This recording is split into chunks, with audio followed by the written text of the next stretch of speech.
ഒന്നും രണ്ടൊന്നല്ലേ 5 കിലോ കേക്കും കൊണ്ടാണ് എന്റെ ഇന്നത്തെ വരവ്. സംഭവം ഒരു എൻഗേജ്മെന്റ് പാർട്ടിക്ക് വേണ്ടിയിട്ടാണ്. ഇതിന്റെ ഒരു കോൺസെപ്റ്റ് പറയുകയാണെങ്കിൽ വളരെ സിമ്പിളായ രണ്ട് മനുഷ്യന്മാര്, അവരെക്കാൾ സിമ്പിളായ ഒരു കേക്ക്. അതാ ഒന്നുമില്ല, പ്രത്യേകിച്ച് ഒരു കളർ കോമ്പിനേഷൻ ഇല്ലാത്ത, പ്രത്യേകിച്ച് ഒരു തീമോ കാര്യങ്ങളോ ഇല്ലാത്ത, അതും ഒരു എഗ്ലെസ് കേക്ക്. വാൻചോ ഫ്ലേവറാണ് വരുന്നത്.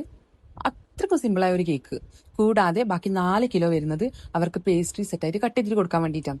അതിൽ 3 കിലോ ഞാൻ ഒരു 80 പീസായിട്ട് കട്ട് ചെയ്തിട്ടുണ്ട്. റെക്ടാങ്കിൾ ആയിട്ടാണ് ഞാനത് ചെയ്തിട്ടുള്ളത്. കൂടാതെ ഒരു 1 kg കേക്ക് ഞാൻ 2 kg വലുപ്പത്തിൽ ചെയ്തിട്ട് ഒരു 36 പീസായിട്ട് അതും കട്ട് ചെയ്തിട്ടുണ്ട്.